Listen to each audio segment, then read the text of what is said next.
আসসালামু আলাইকুম, আমি জুবাইর রহমান সৈকত লিবারেল আইটি থেকে আপনাদের স্বাগত জানাচ্ছি। HP EliteBook 840G5 core i5 8 জেনারেশনের ল্যাপটপ আপনাদের সামনে নিয়ে এসেছি এবং HP EliteBook 840G6 core i5 8 জেনারেশনের ল্যাপটপ দুটি ল্যাপটপ নিয়ে এসেছি। দুটি ল্যাপটপই core i5 8 generation 256GB SSD এবং 8GB র্যাম দিয়ে আছে। 14 ইঞ্চি ল্যাপটপটি সিলভার কালারের হবে এবং এই ল্যাপটপটির আমাদের কাছে কোর i5 এবং কোর i7 দুই ভেরিয়েন্টে আছে। ল্যাপটপগুলো আপনি স্কুল কলেজ যে কোনো কাজের জন্য ইউজ করতে পারবেন।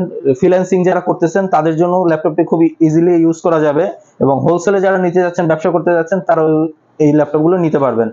এবার আসি প্রাইসের ক্ষেত্রে। কোর i5 এর 8 জেনারেশন 840G5 যে ল্যাপটপটি, এটা পড়বে 28,500 টাকা এবং G6 ল্যাপটপ পড়বে 29,500 টাকা। এই ল্যাপটপের i7 ল্যাপটপটি পড়বে কোর i5 এর G5 যেটা আছে সেটা পড়বে হলো 30,500 টাকা এবং যেটা G6 এর সেটা পড়বে 31,500 টাকা। সেম আমাদের কাছে টাচ আছে 256 ক্ষেত্রে 512 আছে এবং 16GB র্যাম দিয়েছে। সেগুলো আপনাদের যেই কনফিগার নেবেন সেই অনুযায়ী ভ্যারি করবে প্রাইসটি। এই ল্যাপটপগুলো নেওয়ার জন্য আমাদের সাথে যোগাযোগ করতে পারেন। আমাদের address elephant road, Subhash circuit, ICD ভবনের লিফটের 6 তলায়, 619 থেকে 22 লিবারেল আইটি। ল্যাপটপগুলোর জন্য আমাদের যে নিচে নাম্বার দেওয়া আছে, যে কোনো ইনফরমেশনের জন্য আমাদের সাথে যোগাযোগ করতে পারেন এবং আমাদের অফিস ভিজিট করে আপনারা ল্যাপটপগুলো নিয়ে নিতে পারেন। ধন্যবাদ। আসসালামু আলাইকুম।